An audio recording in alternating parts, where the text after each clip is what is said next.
welcome to Monster Territory, brought to you by the Foul Territory Network. The Red Sox lose by a final of 3-2 today, dropping their record to 40-38. They're now 9-18 in one-run losses. Just no offense on the day today. You know, they fought back late and made it exciting there in the ninth inning, but just weren't able to capitalize. You made a couple of mistakes, both on the pitching side of things and defensively. To me, you know, I'll say this, my instant reaction for, sure, a few things happened today, but the one thing that sticks out to me is the defense at second base. It needs to start getting on track here. It feels like second base has just been a black hole over the years. You know, Christian Campbell, we were all excited about him coming up this year. Obviously, he ran into his struggles offensively, but defensively as well. -8 about outs above average at second base on the year. Back at AAA now. You know, let's see what his future is going to be, especially on the position player side of things, or the position side of things. Is he going to come up and play, first base whenever he returns?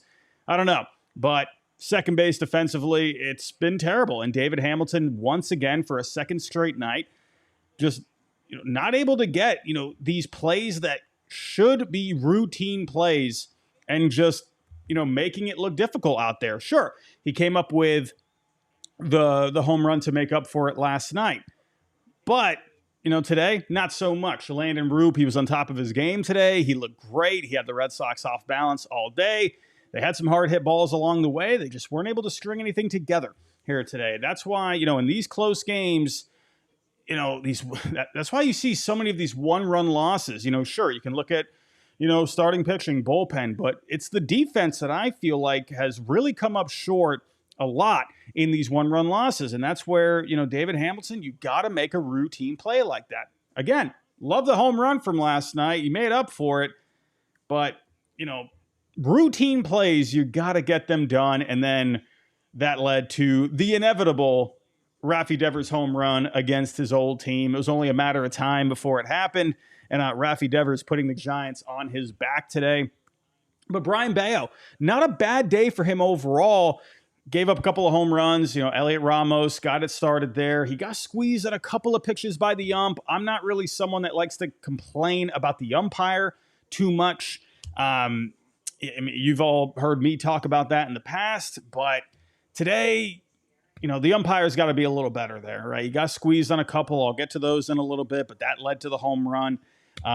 I actually would have gone with a different mix. What do I know?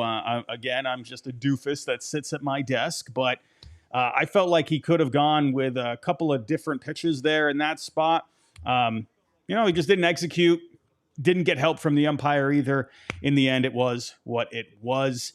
Let's get to it here, shall we? Let's get to it here. So let's talk about Brayan Bello. Let's get to the breakdown for him today. He wasn't throwing the changeup too much early on. A lot of sinkers, a lot of cutters. I really want that changeup. That pitch has fallen off a little bit for him over the last year or so. It doesn't quite have that same bite. Cora was talking about it in the post game, saying, there's been some mechanical issues with him, finishing off that pitch, mechanically. But you're seeing some progress with it. He's starting to throw it a little bit more. But the thing with Brayan Bello is there's just not a lot of differentiation when it comes to just the movement of his pitches. And you saw that today.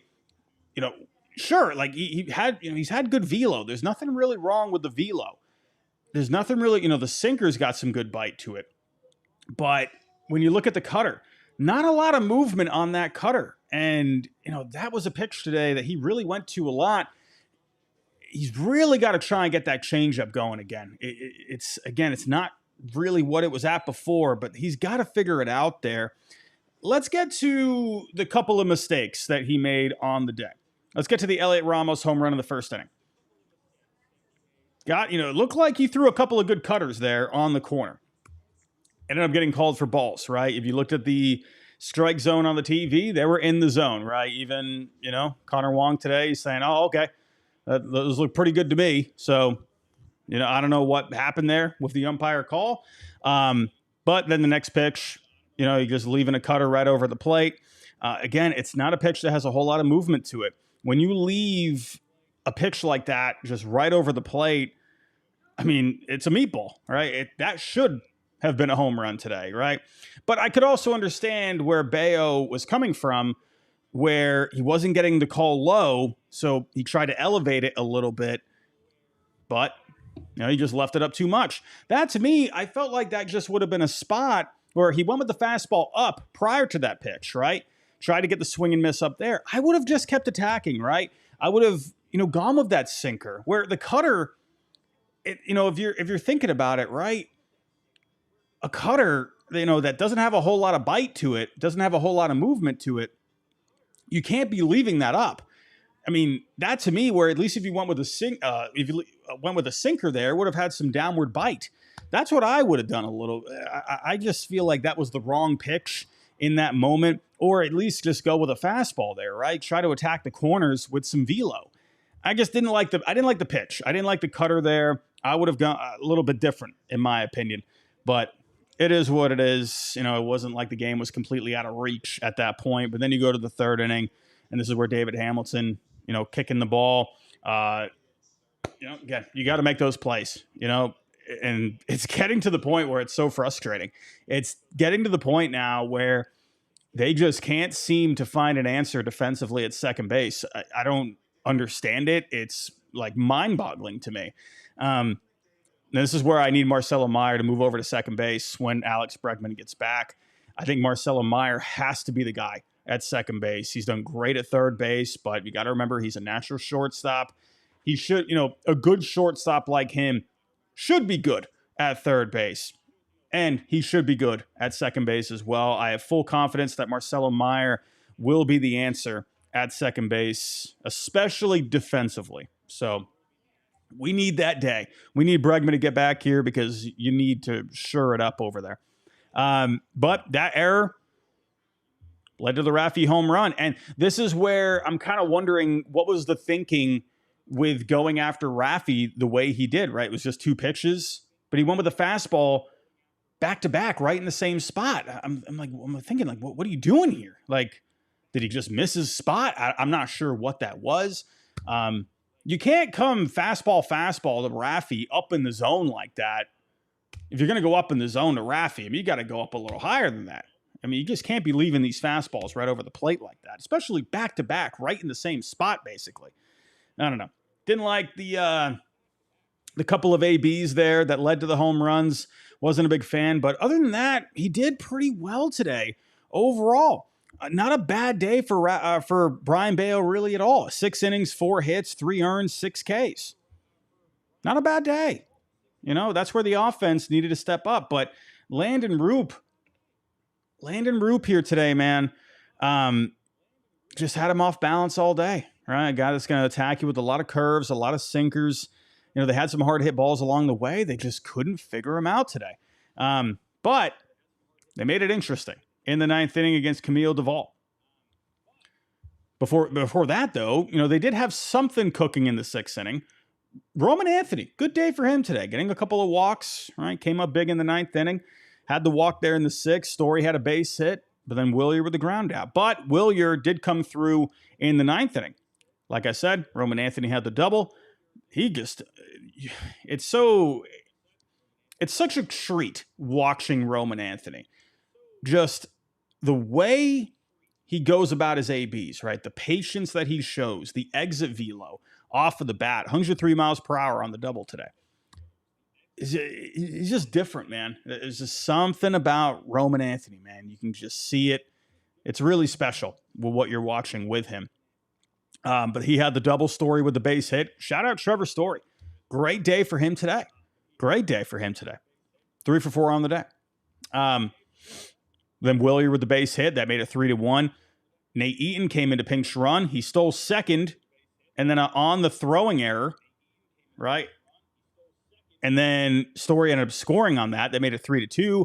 Marcelo Meyer had a pretty decent AB. He was taking some pitches. He was checking his swings, but in the end, grounded out. That moved Eaton over to third base. But then Romy with the ground out. So, it is what it is. it's a loss that I'm okay with, right? When you were seeing these losses just stringing together like they were, it was getting frustrated. But every once in a while, you know what? They've been playing so great as of late to where it made it not as bad here today. But again, I think you look back to the David Hamilton defensive miscue there, and then you just look at a couple of, I think, just bad approaches from Brian Bello. It's really all there was to it today, in my opinion. I felt like it was just a good effort all day. Shout out to the bullpen as well. Luis Guerrera, Jorge Alcala coming in. Jorge Alcala, man, he's looking pretty good. He's got some good velo. He was getting these guys to, just getting some fly balls there. Alcala is a guy I feel like, with the velo that he has, with the bite that he has on some of his other pitches, I think he could end up being a really good under the radar get for the Red Sox. When you got that kind of velo, man, he could end up being something pretty effective in this bullpen, right? The guy was, touching near 100 miles per hour today. But overall, not the outcome you wanted here today, but good effort in the end.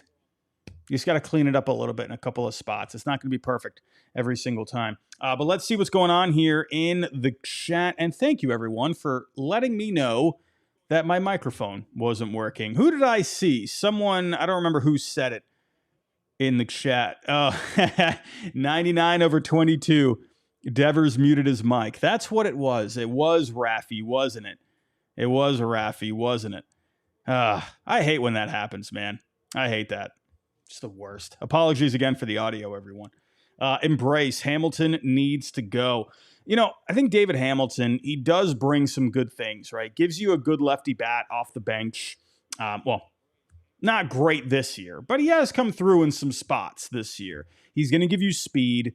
I don't mind David Hamilton coming off the bench. I don't mind him, getting a little action here and there, a pinch runner. I think Hamilton does have value for this team, but he can't be playing every day, right? Back-to-back nights now with an error on a routine play. You just can't do it. You can't do it. What do we got here? I just saw someone talking about Raffy with 4 straight quality starts here for Brian Bello. He's been great. He's been very solid, right? A couple little mistakes along the way, but I'm okay with Brian Bello, given these kind of outings for you. I'm not mad at it at all. Not mad at it. Just the offense today. And again, the errors not helping you out. Brent Bell, I like the fact that they did not lay down. They fought to make a comeback, and that's where a guy like Roman Anthony, with what he can do up there, right? He just brings so much authority up there, on the swings, man. Just hits lasers every single time. Anytime he makes contact, it's just hard contact every single time, man. Roman's going to be, he's going to be a force, man. He is going to be a force. Give him a little bit more time. Give him some more games here to get going. I am not at all. I don't have any doubts about Roman Anthony whatsoever. So, what else we got here? Robbie, Hamilton made the error. Yeah, if you end up making that play, you can end up having a really different game here. George, while Bregman is out, Meyer and Seti could rotate at second base, while Meyer and Toro rotate at third base. I like Meyer at third, but Hamilton is becoming a liability. Yeah, I'm kind of okay with what they're doing in the meantime, but they need Bregman back. They need him back, man. Alex Rodriguez, love the shirt. Where did you get it? Where did I get this? I'm pretty sure I got it at the store right across the street from Fenway Park. I think that's where I got it. What else we got? Any update on Bregman? No, it looks like, he's been ramping up the running over the last week or so. I don't think they're going to push this guy. I think they're just going to do what they can, to stay afloat until he gets back. I'm going to guess either right before the All-Star break, that series before, or just after the All-Star break. That's when I'm going to expect Bregman back. So, but yeah, Moose, couple of weeks. That seems to be, I think, anytime like 2 to 3 weeks, right? I think maybe that series before the All-Star break. I could see that, right? Get him a few games in before you go out. Or you just take advantage of the All-Star break, give him as much rest as possible, right? But let's get to the Game 3 preview. Before I do that, though, we do have a word from our sponsor. Kratz, real question for you. So I'm in Arena Club, and I opened up a slab pack. I pulled a Wyatt Langford auto rookie card. I got an immediate offer from Arena Club. I turned it down. It was in the mid 300s range. I've gotten a few offers since. Thoughts on Wyatt? Should I hold on? I saw it. I didn't see it when you ripped the pack, but it looks so sick with everything around it and how it's spinning in your showroom. That John looked nice. But no, you shouldn't sell it. Maybe wait till he makes an all-star or two, and all of a sudden that 300 goes up, and you're going to get another instant offer right away on Arena Club. That's right. Buy, sell, trade. Slab packs are there for you too, to rip a pack. And for me, I'm just leaving it in the showroom for now. I'm deciding what I'm going to do with it. But if I did want to sell it, then I can get myself another slab pack or buy a card that I want to buy. Get 20% off your first slab pack or card purchase by going to arenaclub.com/Val. Use code FOUL. All righty. Let's get to it, shall we? Let's get to it. Game 3 preview. And I do feel good about this one coming up here. I do feel good about it. Lucas Giolito on the bump. And see what I mean? Okay, all you had to do was just restart the computer. Look how quickly that shared. Isn't that wonderful? Isn't that wonderful? But I do feel good about this matchup. Lucas Giolito against Robbie Ray. Robbie Ray is having himself a very good bounce back year. This is not going to be a cakewalk by any means. Robbie Ray has been doing great this year. 8-2, 2.68 ERA. Taking a look at some of the more advanced numbers here. FIP at a 3.10, 10 strikeouts per 9. He's always been a guy that's had his troubles with the command, but, it's a little high, right? 3.6 walks per 9, but not terrible by any means. He's done a great job at keeping the ball in the yard, keeping the ball in the yard, though. I can't talk today. What is going on with me? 0.7 home runs per 9. That is a very good rate. Robbie Ray has been excellent this year. So with Robbie Ray, with the four-seamer, he's going to attack up in the zone. The Red Sox, they've had their issues against fastballs at times. It's been a good pitch for him this year. It's actually been his best pitch for him this year. He has a 10-run value on it. And then the slider, changeup, those have been effective pitches for him as well. The curveball, the least usage on his pitches here, has a -2 run value. So I would say, look out for these guys that hit breaking balls well. I'm looking for Trevor Story. Remember what I said yesterday coming into the game today? Landon Roop, a guy that throws a lot of breaking balls. Trevor Story hits well, and he went 3 for 4 today. So Trevor Story, I'm expecting to keep him going into this one tomorrow. Lots of sliders here. He's going to live, in on lefties, right? He's going to go away from the righties. Changeup, he's going to live in the bottom of the zone. He's just done a good job at locating these pitches, right? Staying low with the off speed, attacking away inside on the slider there, and living up in the zone with the fastball, right? He's going to change eye levels. For the most part, he just has a pretty simple approach, but it's very effective.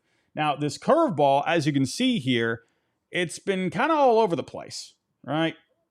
He seems to have trouble locating it. He's going to come in against righties. That's a bad spot. If Story can find a curve that's hanging around in that zone, try to go to town on it, man. So I think Robbie Ray, that's where he's going to have to make the adjustments to someone like Story, where try not even just to go to a curve. But that's where, with Story, he's also done okay against the sliders, to where if you can find a hanging slider possibly, take advantage of it. All right. But Robbie Ray is going to work efficiently. You're going to hear a lot of grunting from Robbie Ray as well. But I like Giolito in this matchup. I do like Lucas Giolito here, right? More of a fly ball kind of a guy. Take advantage of Oracle Park there. As you can see here, ERA, that looks high at a 4.73, but the FIP is actually looking pretty decent here. Almost a full run lower at a 3.97. 8 strikeouts per 9. That's pretty decent. Under 3 walks per 9. A little over a home run per 9. He had some issues early on, but the last few starts for him have looked very good, right? Against the Mariners his last time out, only give up 3 hits, 1 walk. He struck out 10. Took advantage of that pitcher-friendly park, man. But the thing with Lucas Giolito, let's actually go to him here. That's another guy lately. That's what I've been noticing. He's changing the eye levels, right? He's going up with the fastball. He's going low with the changeups. He's going inside on righties on the slider, right? He's going trying to backdoor the lefties a little bit. You know, curveball, it's been kind of all over the place with him, but I think you're going to see a pretty decent pitching matchup tomorrow. Now, I'm not going to say it's going to be, zeros across the board, pitching duel kind of a thing, but I think you could end up seeing some pretty good pitching on both sides, right? Both these guys have been pitching well as of late, so we'll see what ends up happening here. But let's get to the chat here, shall we? Let's see what you're all thinking here. Let me know what you're thinking heading into Game 3. We got a little time here.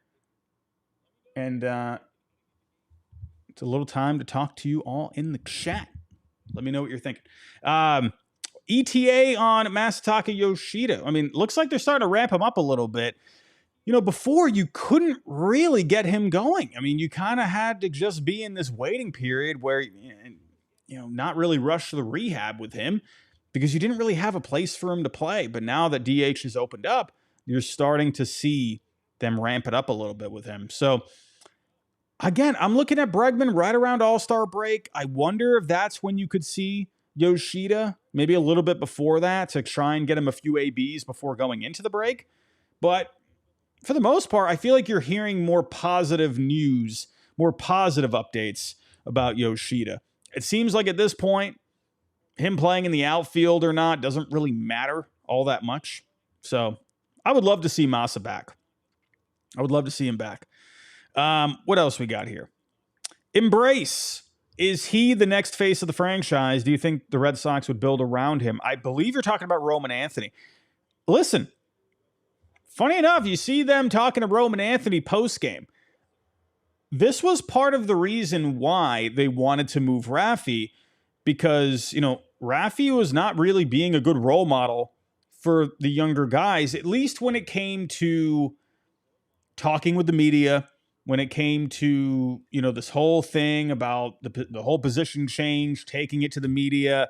I talked with Blaze Jordan yesterday, and he said, Raffy was awesome with the young guys, right? I don't think there was any sort of an issue there with how he was with the players, but it was how he was conducting his attitude when it, came to speaking to the media, when it came to issues with the front office. You can't just go out there and air out all that stuff, right? But again, I don't think Raffy really, I don't think there were pretty much any issues when it came to the players. Sure, maybe they felt a certain type of way about, not wanting to step up and play first, whatever. But, Raffy, I just think, it's funny that you're seeing Roman having the post-game conversation with the media. Roman, the way he conducts himself whenever he talks to the media, just sounds very mature. He's level-headed. Honestly, I think the Red Sox would love for him to be the face of the franchise moving forward. I do think the thing is, remember, it takes 2 to tango. I hope with the Red Sox, they did it with Christian Campbell. They got the extension worked out. They figured it out with him. But I think they need to figure this out with Roman Anthony. I hope they've learned their lesson from lowballing guys in the past. You need to go to Roman, I think, with a serious offer, right? Just like the Padres did with Jackson Merrill. That one didn't get done right away, but, so I'm not expecting them to get something done right now, but they need to get something done with him. You need to get that done, man, because I could absolutely see him being that guy, right, that you do build around. Just comes down to, are the Red Sox, are they going to finally learn their lesson from, all these contract negotiations? I don't know. What do we got here? Nick, is this the point now where we would go out there and trade Abreu for a more powerful bat? I think I wouldn't be trading Abreu for a bat. I would be trading Abreu to try and get some pitching, right? To try and beef up that rotation, try and get a guy that's going to be a good, solid option behind Crochet. Someone else that you can trust, not necessarily someone that's just going to throw blanks up there like Crochet does, but a guy that you're okay with handing the ball to, That's what I think you need to do with Abreu if they do go that route. I wonder if Duran is... I think they see Duran as a guy that's a leader in the clubhouse. He's a guy that's hard to replicate when it comes to his player profile, the speed that he brings. Abreu has more power upside, but I think you trade Abreu to try and get some pitching, and then you try to bring back another bat in another trade. A dream scenario would be Abreu, maybe in, Abreu, maybe a couple of prospects along, I would say, for Freddie Peralta, Rhys Hoskins. I think that would be a dream scenario if you could somehow get those two. That gives you a solid option behind Crochet, and it gives you an everyday option at first base. That would be what I would like to do. But, George, do they think Blaze may be ready for third base by next year? Would he be ready to play first and deal Casas? Blaze, he is a guy that is really helping himself out, man, with how he's playing. He's playing great. Had another good game last night. I think with Blaze, before they really think that he's ready, I think he needs to draw some more walks. He doesn't strike out a whole lot, but I think they want him to work the counts a little bit more, work on the pitch selection a little bit more. Really just try to make him just a fully well-rounded hitter, right? You're obviously not going to get to that profile, of someone like a Roman Anthony, where the guy is just so disciplined at the plate. But I think with Blaze, he is definitely getting himself closer to Major League ready. I think, try to be a bit more disciplined at the plate. That's what I think. And then defensively, right? Keep trying to work on the defense. That is something I feel like he could improve on a little bit more. Embrace, did you see the texts from Poppy with Devers? Yeah. Again, I'm ready to move on about the whole Raffy thing, but David Ortiz tried contacting him. What do you do? To me, if you got someone like David Ortiz trying to reach out to you to have conversations with you and you're not answering him, to me, that's on Raffy at that point. Moose, do you see Tanner coming back, being back to form? I think it's really a wait and see. But with Tanner Houck, that he has that flexibility where, he can go into the bullpen if that ends up, being a route that they need to go. It's going to be interesting, right? Cutter Crawford, an update on him today. Update on him. He is getting slowed down by something with the wrist, so he's not going to be back here soon, but you're getting a lot of guys. Richard Fitz is, going to be getting back at some point. Houck. It's going to be interesting. I do wonder, could they maybe include, one of these pitchers, with someone else like Abreu to maybe try, and really help upgrade the team? We'll see. But everybody, I'm going to wrap it up right there. Thank you for joining here for the post-game show today. We'll be back here for the finale, probably right around the same time. Game is at 4 o'clock tomorrow. Everyone, go enjoy the rest of your Saturday, and we'll see you tomorrow.